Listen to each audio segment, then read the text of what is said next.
As Pam just said, it's a sort of virtual walk around Queen's Park. We've covered some of the streets before. We've covered Ford End Road and Indlesey Road shops. We've covered other areas of Queen's Park. But what I'm going to try and do is to start off just over the bridge on Provender Street, at the sort of the gateway to Queen's Park for most people.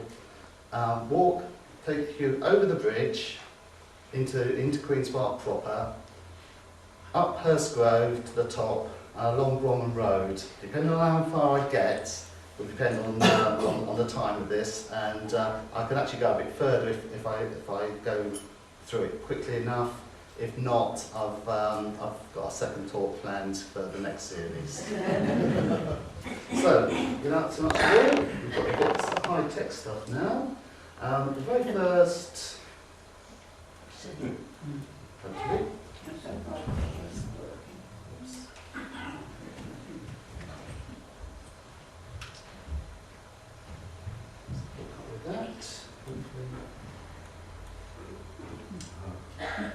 Working earlier.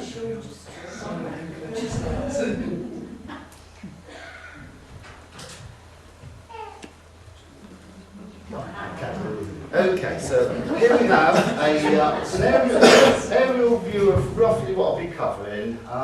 Starting off on the right-hand side is town side, the railway running through the middle of it, the Ford End Road Bridge running across, gasworks at the bottom, a football ground. This is actually from 1955, and this is before the football ground had its main stand, the large stand it had in its later years. Got Allen's, the factory buildings headed up towards the top of the screen, and the road going diagonally up is Hurst Grove. So basically I'll be going along from the right-hand side, towards the middle, and up towards the top. Now, this is actually the roundabout, at the Provender Street roundabout. This is a photograph taken in the early 20s, and there was actually a large hotel right smack bang in the middle of the roundabout, where the roundabout is now. This building here is actually the building that's on the corner that you'll see when I've showed some of the later photographs. The Granville Temperance Hotel. It did actually mean that the entrance to the bridge was very, very narrow. And I'll just show you the next photograph. That's looking down at the bottom of the bridge. And that's the Temperance Hotel, and that's Cooper's Corner, the Cooper's Seat shop on the corner. And I'll just actually go back one to that first one. This little bit here is actually Provender Street. The gap between those two houses is actually Provender Street. But it actually came out as a sort of a T-junction onto Midland Road in those days, and didn't actually come out to the big roundabout there is at the moment. So these date from the early 20s. A lot of these buildings were definitely in the way, and go on one more. This is one from probably the late 40s, and as you see, the hotel is gone. The electricity building, substation there, that was built in the 1930s, and some of the other buildings on that side have also gone. As you can see, it's pretty chaotic. There are cyclists coming in all directions, there's people cutting through little gaps. It's quite chaotic on that roundabout at the best of times, but you can see in those days, luckily there weren't very many motor vehicles on the road, but as I say, I suspect it must be the time when people are coming out of balance. There's a lot of people on the bridge, although there's an awful lot of people coming in other directions as well. So, so rush hour of some description in it's either late 40s or early 50s. And one thing I have noticed is that the Grays advert, there's one that was exposed when they took down some old billboards on Midland Road that's painted on the side of the building. That one is obviously just the hoarding that's up there. It's the same advert for Grey cigarettes. So the next one Okay? This is one of Alan's workers on the way home. Okay, it's roughly from the same sort of era. It's roughly 1940s. Yeah. Most people with their caps and their long coats and everything on. Next photograph is from the mid-70s. Again, this is looking down the bridge as you come out of Queen's Park, and the hotel that was originally there would have been smack bang where the roundabout is at the moment. And this photograph, that was actually taken on Saturday, so right up to date. So I say not really much difference since the 1970s. Just a bit more traffic. The next photograph, it's not a very good one because the photograph was a very tiny photograph, and this is just a copy of it. This actually dates from 1903. There's a man you can just about see here on a horse, and some other people parading behind. It's actually one of the Bedfordshire regiments coming back from the Boer War, and they were welcomed back at the station obviously by crowds. There's all the people sitting on top of the bridge and on top of the hoardings, watching the soldiers come back from the Boer War. So that photograph dates from 1903. Next photograph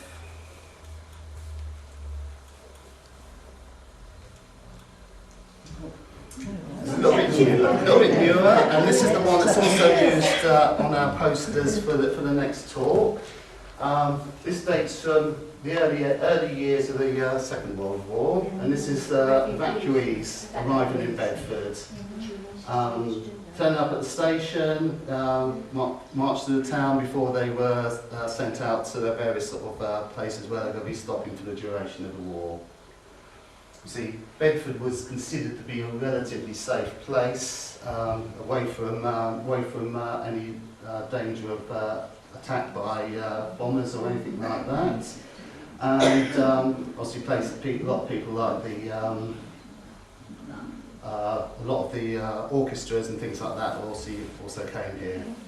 Now, there's only one more little bit I'm going to do about the war, because the very next talk, and just a little plug for that, David Fowler is going to be giving, as a guest speaker, one of his talks on the war in Bedford, wartime in Bedford. And that's on the first Thursday in June the 3rd. I've been told it's an extremely good talk. Excellent. Yes. Having said I wasn't going to say anything else about the war, the next bit is the only other bit I am going to talk about. Again, this is the bridge. Lots of people coming over the bridge, lots of people all standing around, air raid wardens strutting in front. And this was actually taken, this photograph was taken on the 23rd of July 1942. And that was the day when 4 bombs were dropped just by the side of the bridge. A lone bomber coming up from the south, probably following the railway line. It's not really known what their target was, or whether they just happened to drop it because it looked like a busy railway junction. But basically dropped 4 high explosive bombs. 2 landed on the south side of the bridge. They actually landed in quite a pattern. They were actually just in a long line, 4 bombs about 40 metres apart. 2 landed and caused craters in sidings on the south side of the bridge. The 3rd one landed and hit the building next to the Royal County Theatre, which was the Grafton Assembly Rooms. And there's a couple of photographs I've got of that. That was the damage that was done. But quite remarkably, there was no casualties in that particular one. And within hours, virtually all the rubble and everything had been got rid of. And the fourth bomb landed a little bit further.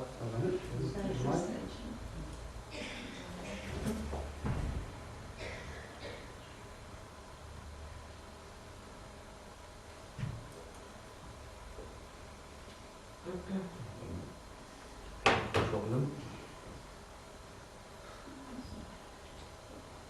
Oh, I did have a photograph of the fourth one, which actually hit the Grosvenor Hotel on Ashburnham Road. It's one of the first buildings on Ashburnham Road. I did have a photograph, but that appears to have disappeared. So that's the last one I have of. The only casualties were actually at the Grosvenor Hotel. There was 13 casualties. There's no one killed, but there's 13 casualties. 14 casualties, 13 civilians, and apparently one member of the rescue party who slipped off a ladder and damaged his ankle. They set up an incident post, HQ in Cooper Seeds shop, and it was considered, I've seen the official letter about it, considered that the morale of the public was excellent and there was no panic. Now, I believe people were complaining that the local sweet shop was damaged and they couldn't get their sweets. I know I've heard various people sort of report that something had the sweet shop, the tobacconist nearby was damaged, and they couldn't get their sugar or chocolate fix that day. So now we're on to the railway, which is where the next photograph will come in. Now, the railway station was the first railway station was actually built in the late 1850s. First railway to arrive in Bedford actually went it's now the Bletchley line, and went from Bletchley up to St John's, and that was in the 1840s. But it was always considered that they needed to have a line that went further south from the Midlands, from towns and cities in the Midlands, through to London. And the first line that was actually built is in 1857, and it went from sort of Leicester, Nottingham area through Bedford, and it formed what used to be the line to Hitchin. It went through Cardington and out that way and joined the East Coast Main Line at Hitchin. That wasn't very satisfactory because they had to pay the other line to use their track for the last bit into London. So eventually they actually built their own line, which is the present line which goes into St Pancras. And that was built in 1868. The only other amendment really to the line since then was in 1891 they built a fast track which bypassed the station. I've got another photograph. This is a train in Bedford Station, slightly later than the first one, that dates about 1860. This one's probably about 10 years later, and that's basically Queen's Park on the left-hand side. No houses, just a couple of farms.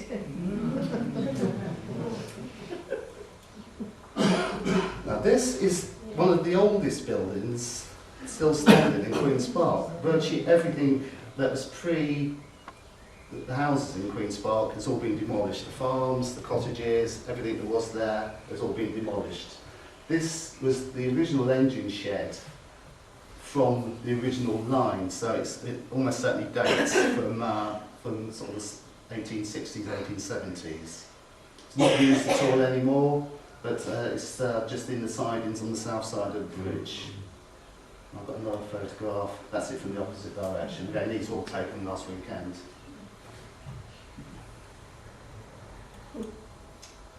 Now, this is Fordend Road Bridge in the middle.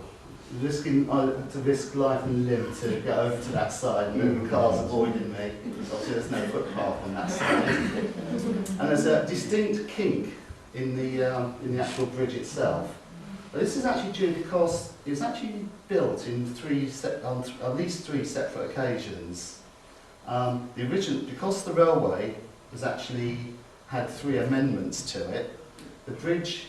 The far end of the bridge, the Provender Street end of the bridge, you'll notice it's actually got red bricks.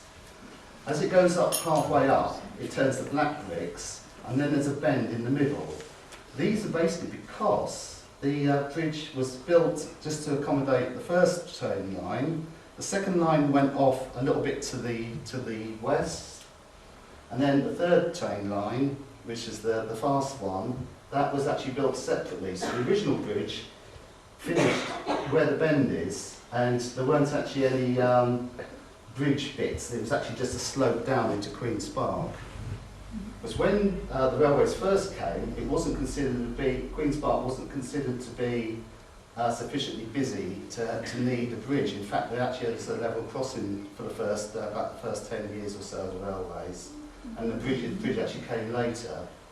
And so level crossing actually would have followed Midland Road up to where the old station went and went straight across, but the bridge went off to the side when they eventually built it.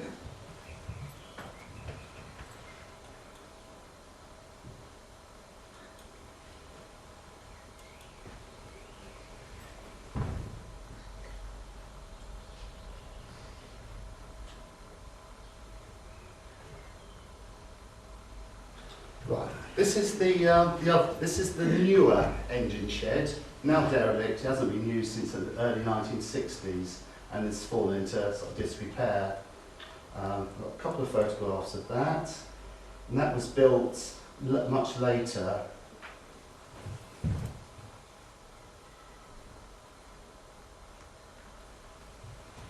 And that was again another photograph I took at the weekend. It hasn't really got any roof at all left. It's on private property, so it's can't. And I believe it's actually listed in some way, so they can't demolish it. But what they're going to be able to do with it is another matter. Now we've come over the bridge. This is Allen's being built. This is looking south from where Allen's was. Looking at the bridge, the new bit, the bit of the bridge that looks quite new is the bit of bridge which was only built when the railway was extended. So that was only built about 1891-92, and Allen's was actually built 2 years later. It was remarkably quick building Allen's from the moment that they actually bought the land to them moving in was less than 6 months. They the first cut of soil in Allen's in the January, and by the September they'd actually moved the equipment in from their factory in London. Again, I'm not going to say too much about Allen's. I've got a few photographs of things you can see from the road about Allen's and a few incidents at Allen's. But again, we're hoping to have a special one on Allen's in the next series after the summer.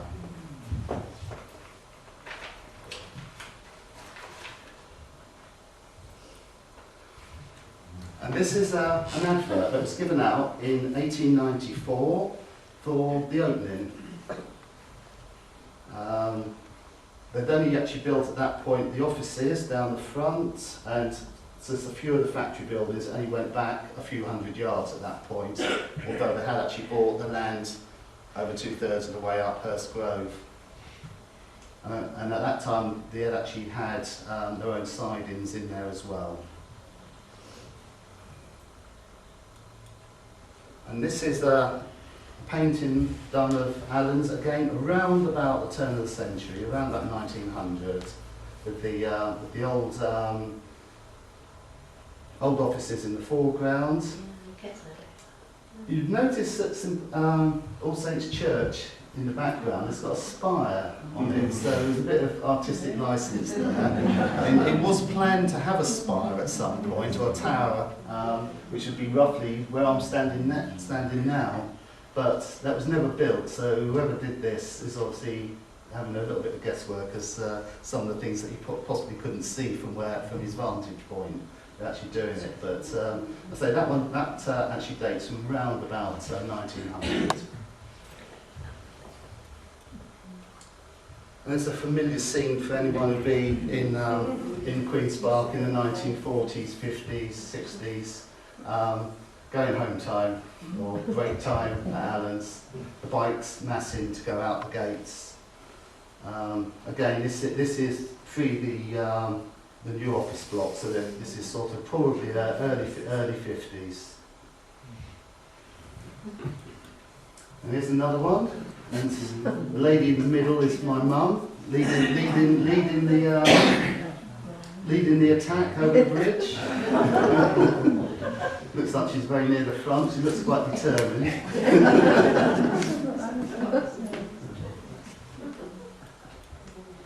And this is a photograph taken in the late 50s. The New Allen's office block, as it was, is still got scaffolding on, still being built.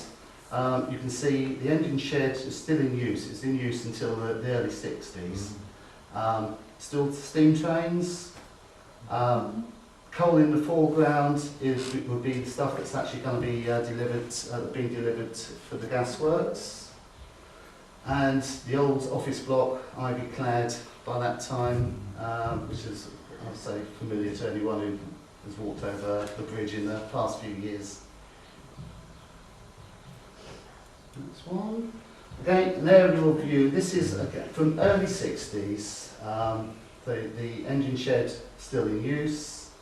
The new office block is now being completed, and the old office block is there in the bottom there.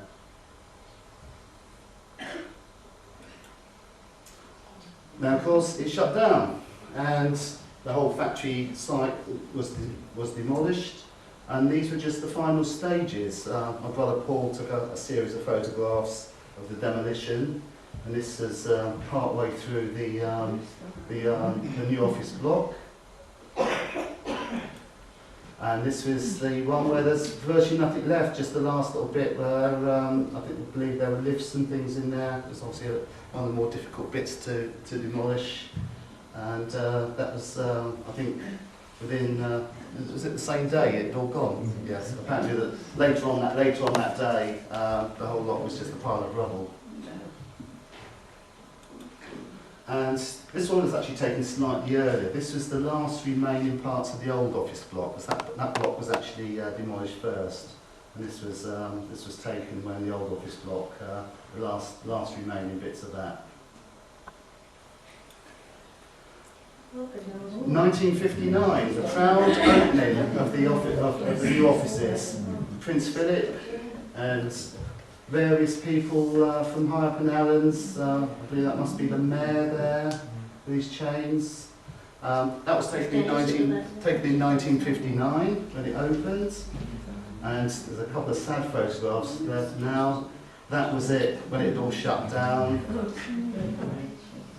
And that one was as they were demolishing it, and that was the actual roof over the entrance hall, all being knocked in.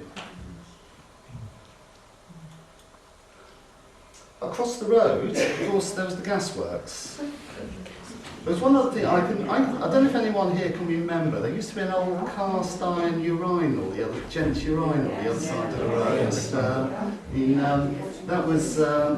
And there used to be quite a few hoardings. I know there's still advertising hoardings there, but there used to be more there. But say across the other side of the road from Allen's, there's the gasworks. Now, originally the gasworks in Bedford, have been here since the 1830s, but they were originally in the town centre. They were actually between Greyfriars and Priory Street, and they. Almost where the car park to QD is, if you know that area of Bedford. It's quite strange because most towns tended to put anything that was quite smelly industry on the east end side of town, because the prevailing wind in the UK is normally from the west to the east. So smelly industries, things like gas and that type of thing, also things like the tanning of leather and stuff like that, traditionally have always been put on the east side of the towns, so that you don't get the smells coming across the town. And of course a classic example was East End of London tended to be the industrial side, and the West End was the more residential side, until of course the suburbs flooded it. But for some reason, in Bedford, the gasworks were always on the east side of town. I say it was really quite close to the town centre, the original one. There was lots of complaints about wells getting polluted. It was quite difficult to get coal in those days because in fact the coal had to come down the coast from Newcastle. We put onto boats that could go down the River Ouse from King's Lynn, and they used to unload it at Batsy's Ford by the Star Rowing Club now, and cart it up River Street to the gasworks to produce the gas.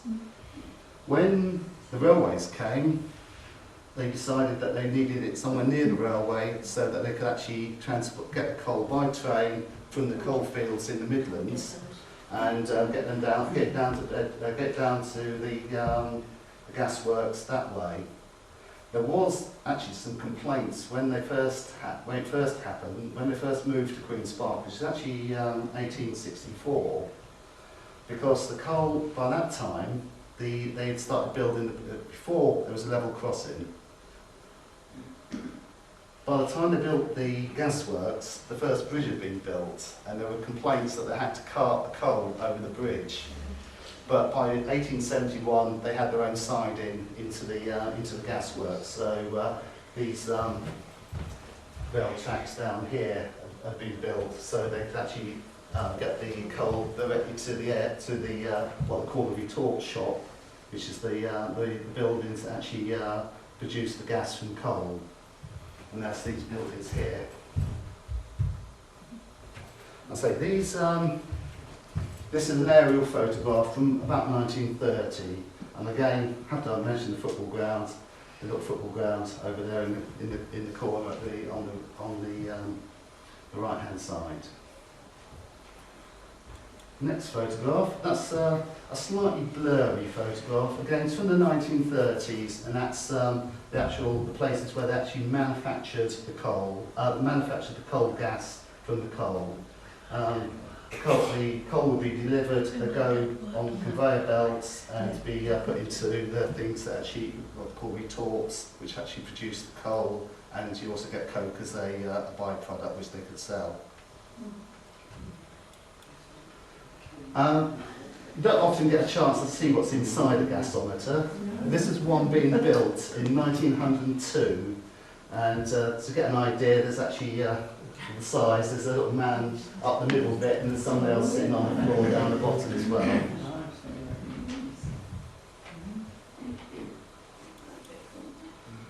This is a view of the gasworks from roughly the gate of the gasworks on Ford End Road, looking into the gasworks with the gasometers in the background, and again, these are the actual things that sent the coal into the retorts for actually making the gas. Now, this one's slightly disturbing. I think anyone who was a health and safety inspector, I think, would have a heart attack seeing this. This photograph comes from 1908. I don't know if it's a regular event that they had, but it's actually, they're preparing to do an ox roast. Now, I would have thought that with an enormous gasometer full of inflammable, potentially explosive gas just behind the wall that they're preparing to do an ox over an open flame, I think would be not something that would be allowed these days. I particularly feel for the little man who's up the very top. I don't know if he's watching out for spare sort of sparks or anything, but I don't think that would be allowed these days. I don't know if it's a regular event or a one-off thing, but say it was just a photograph that was labelled Gasworks Ox Roast 1908. A bit of a blurry photograph, but this is a photograph from the 1930s of the interior of the gasworks showroom on Ford End Road, with the gas ovens and fires that were available for sale or hire. In those days, looking at the brochure I was looking in, that virtually everyone hired their ovens. Out of about 11,000 customers in the Bedford area, 8,000 were actually hired out. There was a number of people who had hire purchase versions of purchasing as well, but very few people appeared to actually purchase their ovens outright. most people hired them from the company, and let's say 8 out of 10 approximately actually just hired their one, and presumably just got upgraded ones at regular intervals. The next photograph, we're down on Bromham Road, outside the Globe. It's obviously a lot of people out on the street. It says dinner time, Bromham Road. It's a postcard. Looks like it must be quite summery weather. There's 2 little girls in the sort of summery dresses standing by the wall of outside the pub. It's just a view up over the bridge towards town. And I believe it comes from somewhere around the turn of the century, or sort of around. There is someone who appears to be in uniform down there, so it could be around the time of the First World War. This next photograph is definitely, it's dated July the 4th, 1915. Again, standing outside the pub, and they've got flood. Beer. Beer, possibly. Everyone seems to be standing outside the pub watching what's going on. I want to say that was July the 4th, 1915. Now, the man in the middle of that with a chain is Mr. George Hurst. Remarkable man. This is actually, he was mayor of Bedford 4 times in between sort of the 1860s and 1880s. In this photograph is actually from 1878, and it's actually the opening of the Corn Exchange on St Paul's Square. I've also seen photographs of him opening John Howard's statue on the square, and also St Mary's Gardens in the 1890s, and he was actually 93 years old, I think, at that age, at that point. George Hurst had, as I say, he was a well-known man, well-known figure. He was on most, he was mayor 4 times, he was on virtually every committee you could think of. And Hurst Grove was named after him. And here we have Hurst Grove. Linley's Chemist, which has actually been there since it's actually been Linley's Chemist from just after the Second World War. My brother helped me out with a bit of research and all the shops on the corners. And one thing I hadn't realised, in fact, there's been a chemist shop on the corner of Hurst Grove since the 1920s, but it was originally on the other side. And it was actually called, at that time, the Bedford Drug Company, which then became Morgan's, and then after the war, by about 1946, 47, 48, it became Linley's, and obviously it's changed hands a few times, but it's still known as Linley's Chemist. On the opposite corner, we now have the Tasty Chicken Shop. It's been a restaurant or chip shop for some number of years, since about the 1970s. Since 1975 it was the Punjab restaurant, and that was probably about the first time it was actually a restaurant. It has been other things in the past though. As I say, it was a chemist from the 1930s till the early to the late 40s. I don't know if anybody else remembers what other places. It was a bakery. It was a baker's, yes. There's been a cafe, yeah. Yeah, there's been all sorts of things. The chemist, where Linley's is, there's been some very strange people in there. There was someone called Frederick Groom. This was around about 1904. Who was a bizarre combination of tobacconist and taxidermist. It was listed in the Kelly's directory for that year, 1904. He was only there a couple of years. It was then a milliner's for a number of years. Until the end of the First World War. It was a cafe for a good 20, 30 years. until it became Linley's just after it actually became Morgan's Chemist. They moved there just before the war, 1939, which then became Linley's just after the war. I don't know if anyone remembers the Marlin. That was about 10 or 15 years ago. Very, the Marlin, the fish sticking out through the roof, and the tail was actually sticking down into the shop itself.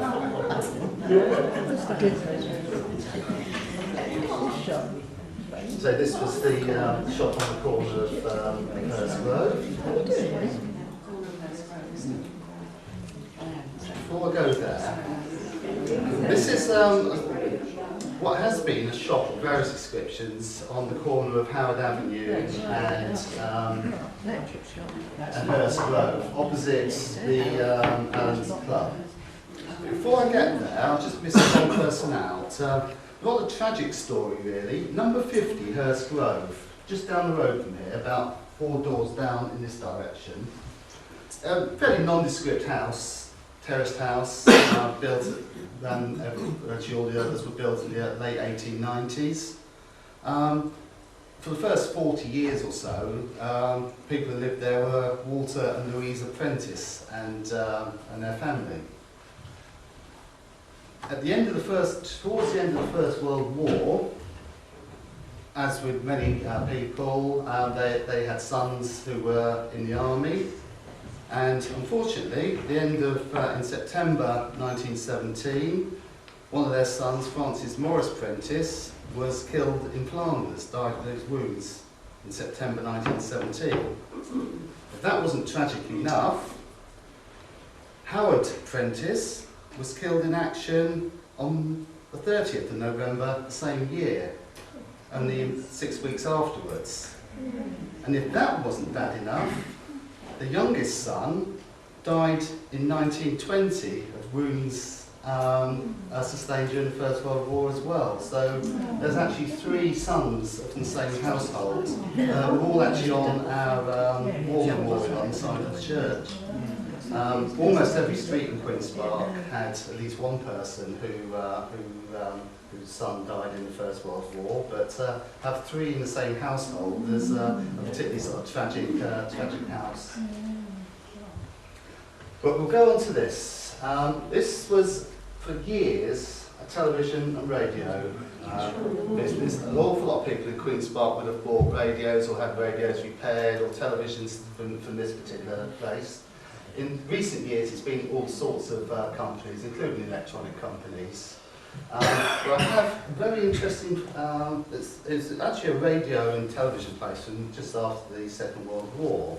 I have an interesting advert from the early days. It says, new television sets, but it then says underneath, are not yet available. Meanwhile, make the best of your radio and get your radio fixed, overhauled or whatever. So it's a bit of sort of a dubious advertising. So my brother found this in one of the local papers, a clipping from one of the local papers, and it dates from just after the sort of late 40s. Now, across the road, of course, we have Gallows Club. Sadly, closed. Opened in 1907, and it closed finally in January this year. We don't know what's actually happening to it. It's empty. I've seen odd builders' lorries going in there, but whether they're just making making sure that it's safe or watertight or anything like that. But it's definitely empty. I say it opened in 1907. W.H. Allen's, along with a lot of leading industrialists, was always very concerned with the welfare of his staff, and Allen's had been open for 10 years, and they opened the Allen's Institute, Allen's Club, basically for the workers. It had all sorts of facilities. We've got First time I saw television was there. yeah. The dining hall, which is at the back, which is actually the hall at the back where there's a bar at the back, or was a bar at the back. This was basically the dining hall for workers, and it had an entrance going into the actual Allen's works itself. At the front, there was all sorts of rooms contained for various sort of recreational purposes. We have here the smoke room. It seems a very Spartan, well, it's very sparsely furnitured. A couple of tables with what appears to be an ashtray in the middle of each of them, and a couple of chairs in the corner. We did have, there's the library. We've got the billiard and bagatelle room, the full-size billiard table. And there's also a conversation room, presumably there's one where if you wanted to have a good old natter and you didn't want to disturb people who are doing their reading in the library or they're smoking, you could go in the conversation room. We've got, the next one is from 1916. It's the people from the tool room sitting outside, appears to be possibly in the rain, judging by the pavement. Notice it's 1916, a lot of people are at war, and first time you start getting lots of women in the amongst the people working. As I say, there's a whole, for some reason they're all segregated though, there's just one long line of women halfway back. I say again, another place is sadly shut down, and I don't think there's any, there's no plans to reopen it from what I can make out.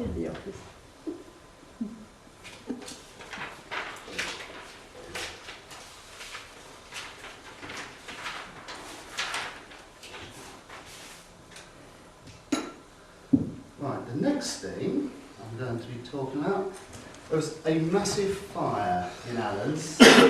May the 3rd, 1912. As you can see from the crowds, it's actually right by the side of Allen's Club. Crowds gathered from all over. From having read the local news report, they were saying people came on bicycles and carts from all the surrounding villages. People were taking their life in their own hands by crossing over the railway line. They had to send out messages to the drivers to slow the trains down. It started in what's one of there are two pattern offices, pattern warehouses, which kept the wooden patterns they used to make the intricate sort of steel component, the metal components. And one caught fire and then set fire to the next one. Unfortunately, there was one person killed in this. One of the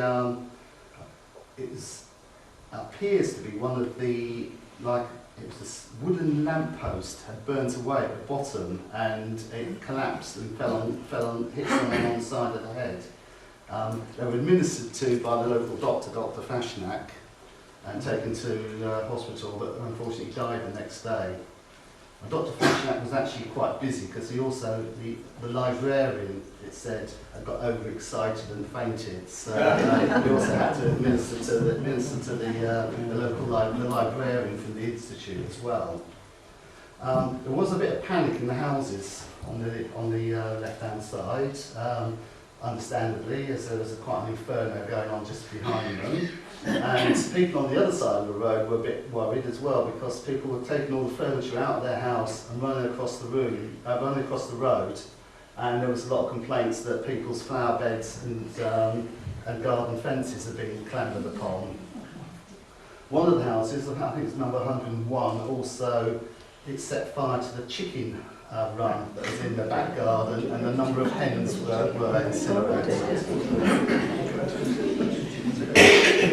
This is another photograph of the same thing, slightly later in the evening, and that's a photograph that appeared in the papers that week. Now, Allen's Gates. where all the famous gates where cyclists were coming out of, have now been resited.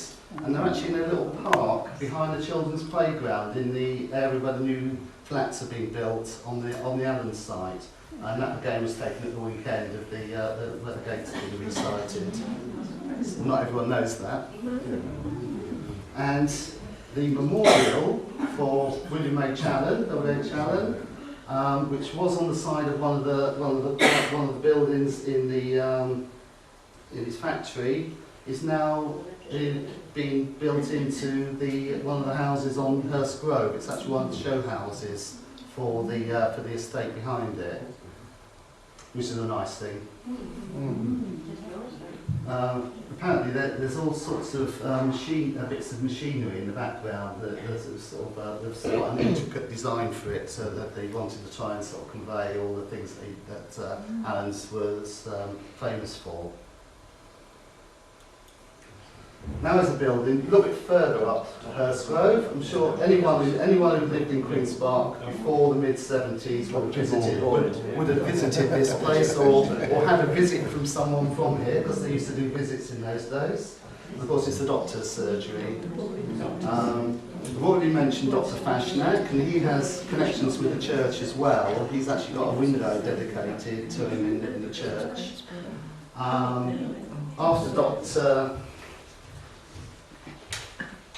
After Dr. Fashnack, there was Dr. Boyd.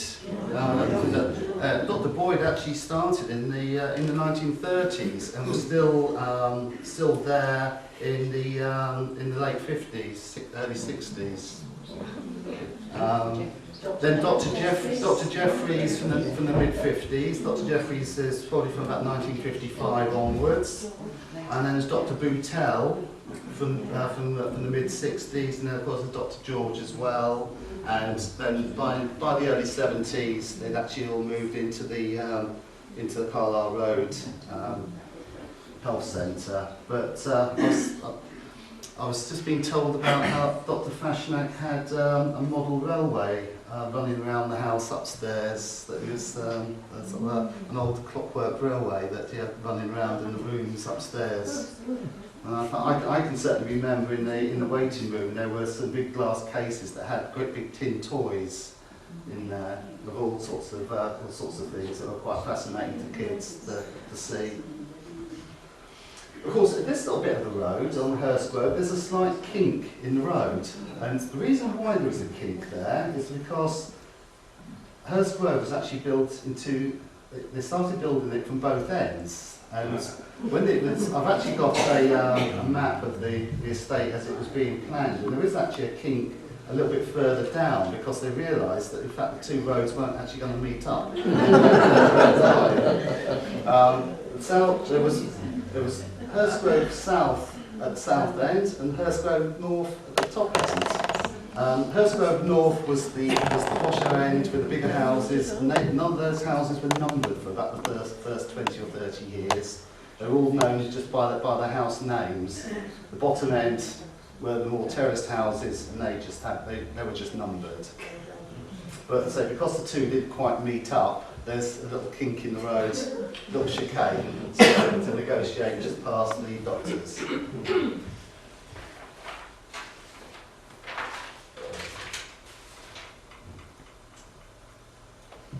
Next, we reach the end of the road. It's the Bromham Road Bridge.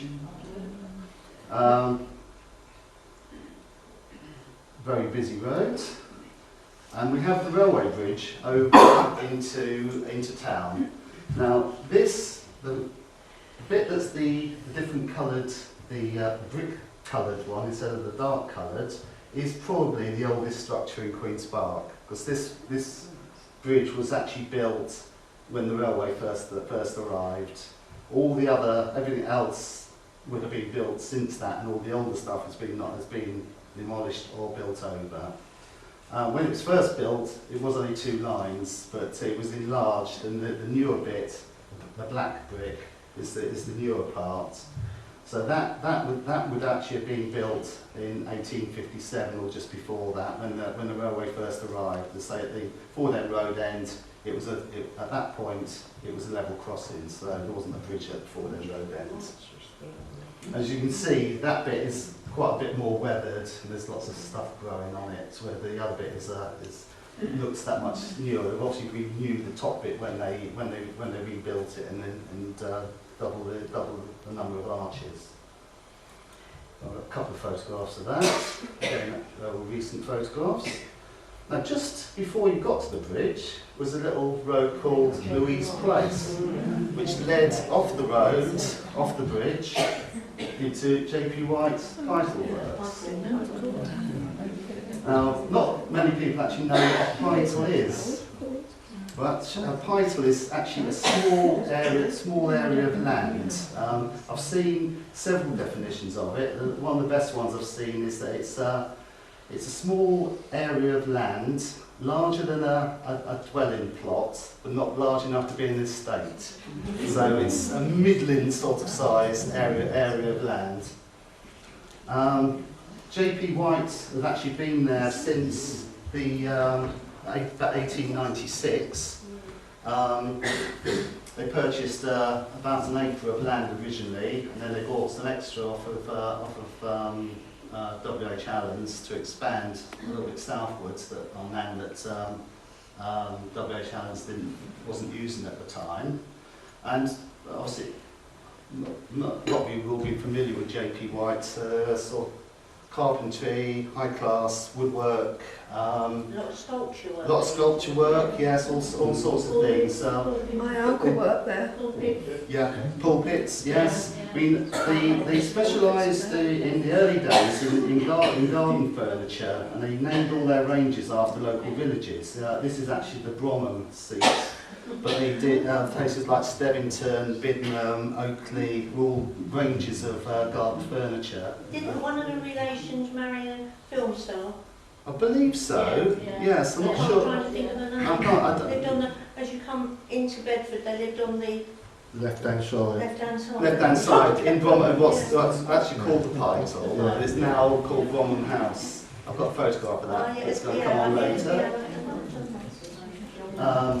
This is a catalogue from 1905.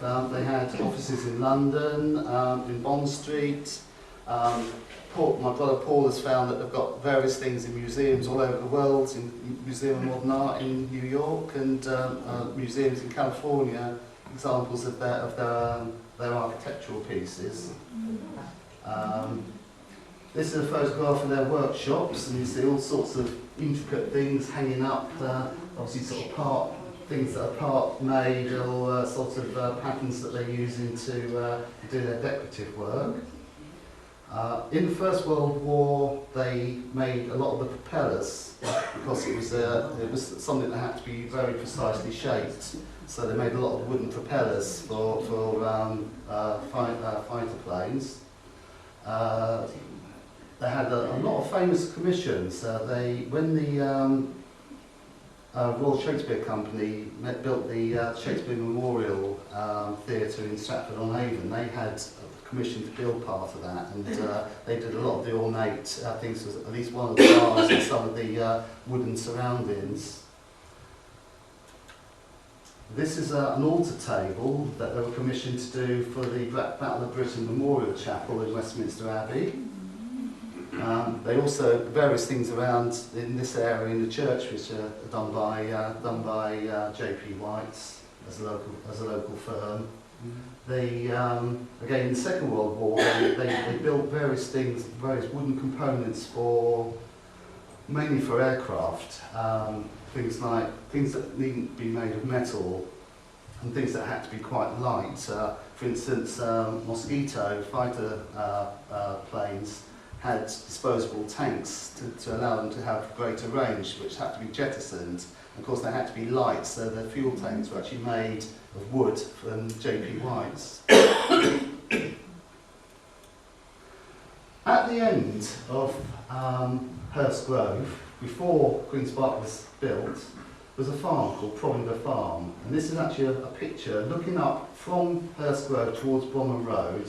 This is the actual farmhouse called Provender Farm. And that actually now lies underneath the actual T-junction at the top of Hurst Grove and Bromham Road. And there's another photograph outside the cottage.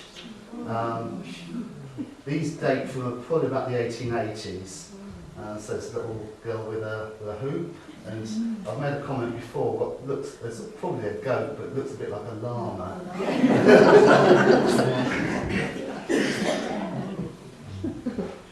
Now, J.P. White, this is the building called the Pytel, which is J.P. White's residence. It was designed by George Pemberton Allen, one of W.H. Allen's sons, who has also designed the Allen's Club as well, and a number of other sort of notable buildings in the area.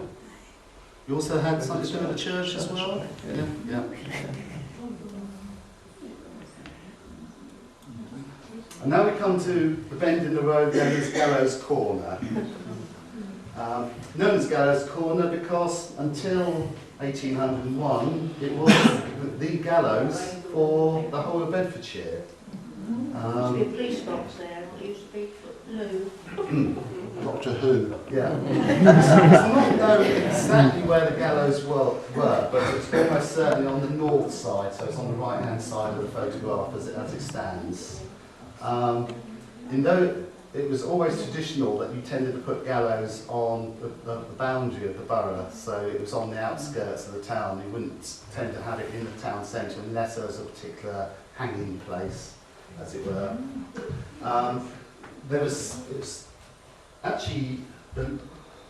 There's been records of it going back to about 1200.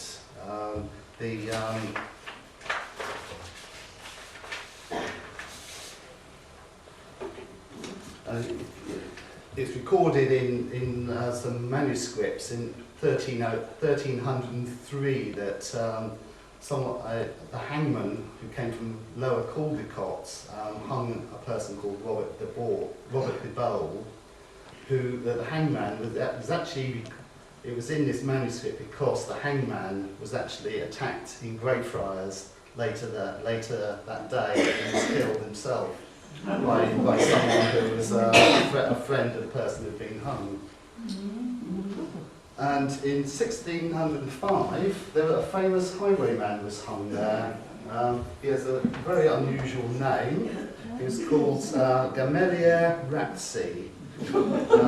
He's apparently the most famous highwayman of his era. He was there was songs and ballads sung about him. He was a bit of a Robin Hood type character in that he was fairly good to the poor, but he was into robbing the rich on the road. He apparently used to wear some sort of hideous mask to frighten the people he was planning to rob. Originally, he just used to wear a sack over his head with slits, but then he fashioned something in the shape of a hobgoblin's face in order to frighten people, in order to rob them of their money or belongings. He was actually betrayed by a couple of his accomplices, and he was hung there in 1605. Later on, there's actually more records, and from 1735 to 1801, when the gallows were actually taken down, there's actually a full record available of everyone who was executed there. And there was actually 42 confirmed executions in those times and 13 probable ones. There was actually 204 death sentences, but a lot of people had appeals and got off, or it was very unsanitary conditions in jails in those times, and sometimes people didn't actually make it to the scaffold. Surprisingly, most people would think people were executed for things like murder. That doesn't actually come that high up on the list. The most common thing that people were executed for was highway robbery. Out of those 50 odd, in those sort of 60 years or so, 25 of them were for highway robbery, 8 were for burglary, and 7 for murder. So murder was actually only the third most common reason for an execution in those days. 4 were for theft of a horse, 2 were theft of a sheep, and there's various other things like forgery and burglary and arson. I've got another photograph there. That's another picture of where the probable sites of the gallows were. And that's a view from the opposite side as you head into Bedford on the sharp bend. Another thing, most gallows were normally on crossroads. And of course, there's not really crossroads there. But up until the 1800s, there was in fact up to 5 roads leading off from that corner. There was a road leading north, or a lane leading north up to Clapham. There was a lane leading across to Biddenham in roughly the same direction as Biddenham Turn is, but obviously a little bit further towards Bedford, heading straight into Biddenham Village. And we also have the lane which heads down to Ford End. And this is a photograph of a page in the book where they've actually taking down of the gallows. It's not very easy to read, but it actually says here, in this section here, taking down of the gallows in Biddenham Field, take down and to make safe. And he charged, by the looks of it, 4 shillings to take that down. That was in 1801, so that was the last execution there was in 1800. After that it went to Bedford. They were still hung in public after that, but outside Bedford Jail, outside roughly where the 2 pubs are now, the Bedford Arms and the Barley. Yeah. One interesting thing is that I haven't got any pictures of it, is that there were some gruesome souvenirs available. Any areas where lace making was popular, they used to do execution bobbins, where they used to have bobbins and they used to mark out, obviously with a hot needle, used to mark out the names of the people who were being executed along the side of the wooden side of the bobbin to sell at the executions. And there are some photographs online of some execution bobbins dating a little bit later than this, sort of 1830s, 1840s, of people who were executed in Bedford. I'm coming very close to the end. I was due to finish at 9, so I'm pretty well dead on. I said we've got, it was a crossroads, and this is the top end of the lane heading down back towards Queen's Park. Now, I was going to have a sort of show of hands because there's a lot of controversy, or appears to be, over what it's actually called. Now, I've always thought of it as being back lane, but a lot of people are saying it's black lane. Now, I did find something that actually on an old map which actually drew out the boundaries of the Bedford borough and where it actually split between Bedford and Biddenham. And it did actually say at one point that the borough boundary follows the back lane from Gallows Corner to Ford End. So I think that, and back lane does really sort of fall in with the fact that when, for instance, the houses were in Westbourne Road across the road, it would be the back lane for those houses as well. But black lane does appear to be in common use as well. So I'm actually going to finish my my talk at this point. I have got more stuff that I could do, and what I will leave that for a further talk in the next series of talks that we'll be doing after the summer, which I propose to follow the little stream which runs through the houses by the side of here, and used to run down the lane and run through Queen's Park underneath. Yes, there's a little stream. It's all yes, it's all completely hidden now over most of it. But I've actually got some lots of information about that stream. So I'm going to hopefully do another talk in the next series on hidden Queen's Park and some lost things in Queen's Park. But so, apart from that is if you've got any questions, that is the end of the talk for tonight.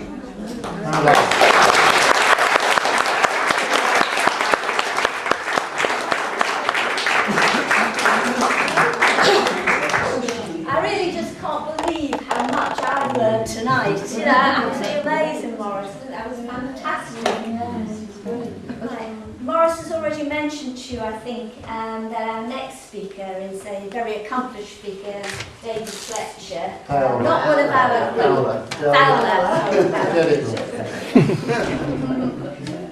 David Fowler, who isn't one of our group, but he's going to take us outside of Queen's Park, just so we don't get too incestuous. Maurice also mentioned to you people like Dr. Fashionat, W.H. Allen, J.P. White, and this ties in later on this year, in November, we're going to be celebrating the centenary of the church. Last year we celebrated when the foundation stone was laid, but later on this year we'll be celebrating when the church was actually opened. And just to echo something that Maurice said about how quickly things were built in those days, from the foundation stone being laid in June, the roof was put on the following January. And when you think of the size of the church, it's just incredible, isn't it? But one of the things we'll be doing for that celebration, well, we're doing two things I want to talk to you about. The first thing is we're going to be running a series of pamphlets called Saints of All Saints. And we'll be remembering people who have made a contribution to the life of the church, but who've died. So we'll be looking at people like W.H. Allen, J.P. White, Dr. Fashionat. But if any of you, and I know lots of you have connections with the church, even though you may not necessarily attend the services, so if any of you have got memories of people you've known in the church, perhaps the Randalls, perhaps Jules's dad in Stafford, or whatever, when you come next time, just either jot something down or come to talk to one of us about them if you wouldn't mind. And the other thing, Pauline Hull, where are you, Pauline? Washing up. Pauline is putting together a display of people who've actually celebrated their marriage in All Saints Church. So if that's the case for any of you, or if you know anyone and they've got photos, do see Pauline so that we can scan them in and display them. Otherwise, we'll see you all hopefully next time. Do take a pamphlet away, and there's some bigger posters if you can distribute them. Thank you.